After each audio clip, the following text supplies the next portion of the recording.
journey to motherhood, one day at a time. Hi, I'm YaQutullah Ibrahim Muhammad, registered dietitian.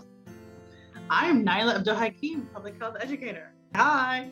And also for what we're doing, I'm like, we are two women who are 40 years old. One just had a baby. Another one is trying to have a baby at 40. First child. Let's do this. First child. Let's do this. Yes.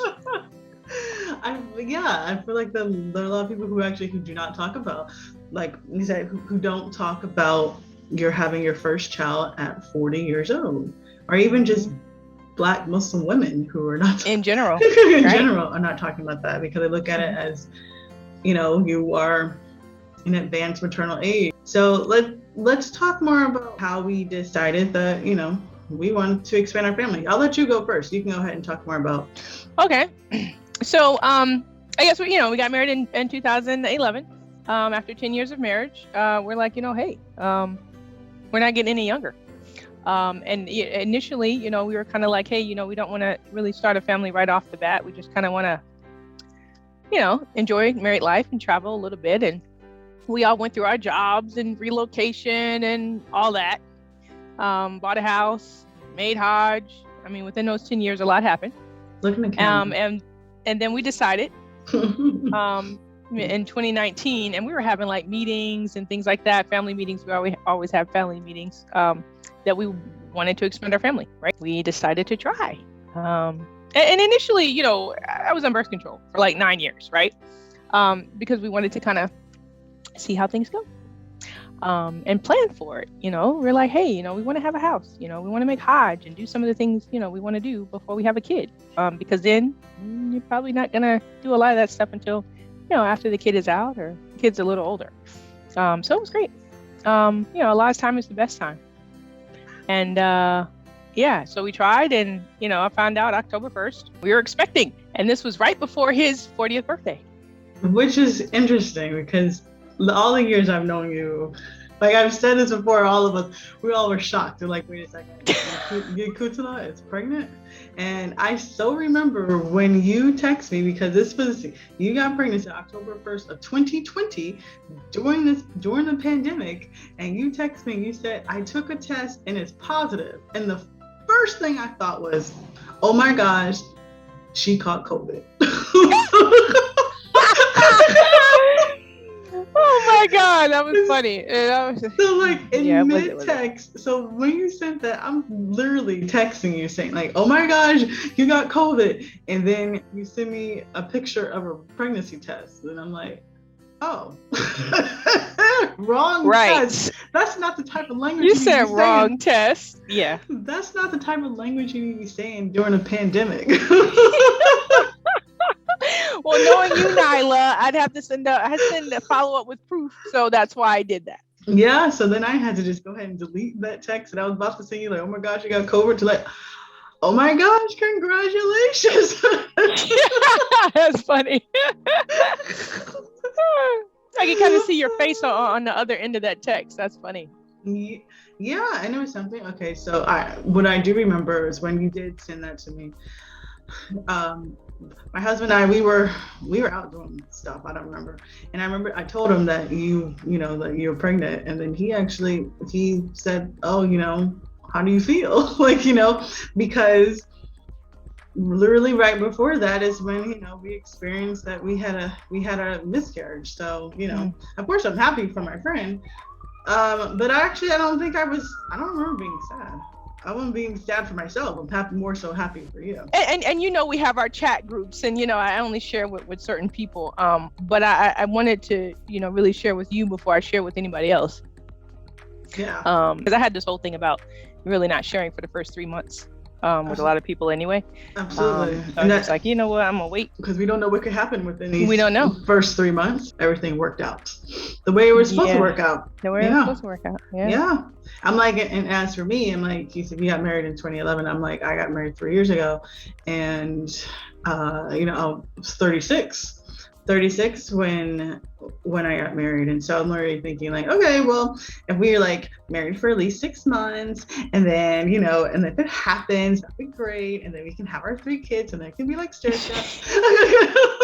Nyla has this whole plan of how things are gonna go, and dates and times and da da da da. It's so interesting how life works. And we all know that we plan, and God plans, and God is the best of planners. And I would say this is even how this whole segment came about, of like the journey to motherhood in an advanced maternal age. I guess that's how like the medical terminology says you're over 35, and now like we're 40 or in our 40s, and you know, and still wanting to expand our family. So it's, I don't know. And it's not out of the ordinary. You know, it's not out of the ordinary. A lot of people think, oh, you know, you're having kids late, blah, blah, blah. Right. But you also want to look at our parents too. Like, hey, my mom had me at, 41 and my sister at 42. Right. But see, I didn't have that because my mom had me at 27. Like, okay, I got you. So, you know, when she was 40, you know, I don't want to do math. Was I a teenager? I think it's important to address the fact that it can still happen. It's not like, oh, I'm old now and now I can't have a kid. Right. You know, it's kind of like you really have to kind of play it and look at each individual circumstance. Kind of look at it like, you know, I went to the doctor and they're telling me, oh, you're advanced maternal age. And I'm like, well, what is that? You know, what does that have to do with anything? Because I'm healthy. Right. I have a healthy lifestyle, you know, and it's funny because my doula and my midwife and, you know, my team, they're kind of like, you know what, forget all that talk that they try to hype up. Make sure that you really surround yourself with knowledgeable, positive, good people. Right. And it's funny because my initial doctor was Dr. Boots Taylor, and he was known in Atlanta for fetal medicine. Mm-hmm. And you know, he told me when I walked into his office the first time, he was like, protect your mind. And that was so powerful from that first initial like appointment, protect my mind. I was like, that's deep, you know, because a lot of it, whatever follows, is really gonna really be based on your mindset too, and who you surround yourself with. If you're surrounding yourself with horror stories and, you know, not great outcomes, then that's what you're gonna, you know, kind of expose yourself to. So a lot of it is just looking at, hey, I knew I needed a doula, I knew I wanted a midwife, I wanted to deliver naturally. So then I just started doing my research. I read a lot of Ina May Gaskins and, you know, worked with my doula and my midwife and, you know, hey, is this normal? You know, yeah, that's cool. No problem. You know, just keep a tab and make sure you follow up with us. Make sure you check in. But it wasn't like, oh my God, you're old. Oh my God, you know, the complications that could happen. Like I steered clear of all of that. And really just surrounded myself with positive birth stories. You know, I got my doula, Latoya on Instagram, Doula View. She's awesome. You know, I had Salama and Shahida Sharif and, you know, my team, they're awesome. So, and it's really interesting that, you know, as Black women, we also surround ourselves with professionals and people, you know, that are supportive of us. And I mean, it's nice to have a team that, you know, it has my best interest at heart and looks like me. I need you to look in the camera. Could you keep? Oh, I thought down? I was looking in the camera. No. That's my thought. That's my thought process. Sometimes when I just, you know, I think I fade off and I may not, you know, necessarily look in the camera, but I mean, okay, I can practice that a little better. Yeah, because it's if this is going to be on YouTube and people watching it, you're going to be seeing you looking like this. Yeah. That's not how I look. Yeah, it is. Oh yeah, you know. It's funny because I'm actually pumping right now, and people don't even realize it. I'm so glad that the camera only sees like your neck up. Thank God. After you found out that you were pregnant, when you saw, I was just like mind blown. I was like, I'm actually still praying because, like, of course, you know, you track your mints and things like that. So you're just like, I'm not on, and I'm still praying. And hubby was like, really? I was like, yeah. He was like, you need to get tested. He was like, and I was like, okay, and we get tested, whatever. But he was like, and then later on, he said he knew before I knew because I had shown signs that he had seen, and he was like, oh my God, I think she's pregnant. I guess I was acting differently, and he was like, don't clean the litter box. And I was like, why are you freaking out? Don't clean the litter box. It's time to change the litter box. I'll do it. So he went and he changed the litter box, and I was like, okay, this is so weird. So then I got tested, and he was like, okay, yeah, that's what it was. And of course, the doctor said don't clean the litter box or whatever, and I was like, okay. So he kind of knew. I guess he knew, picked up on it before I did. Whatever. Okay.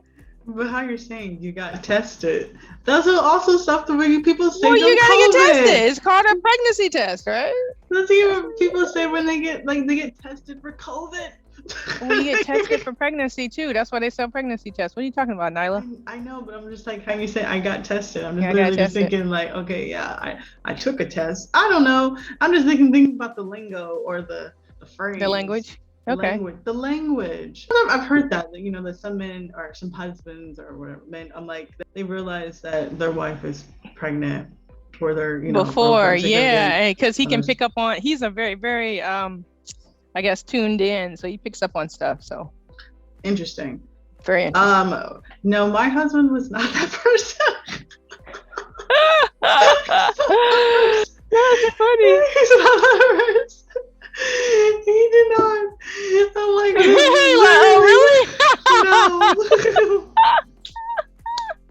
But yeah, I remember I was home, and I think I don't remember where Khaled was, and I just remember I took a picture of it, and then we were texting him, and he's like, "Oh wow," and I'm like, "You said, oh wow." He was like, "Oh."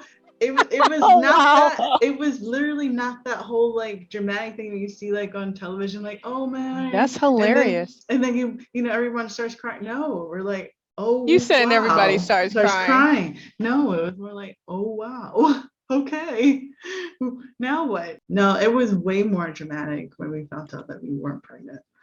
That's another story. But it was definitely way more dramatic when we found out that we weren't pregnant. There you weren't, yeah. Wow. Mm-hmm. Thanks for watching, and I'll see you in the next one. While YaQutullah enjoys her sandwich. Let's keep this real. Bye, everybody.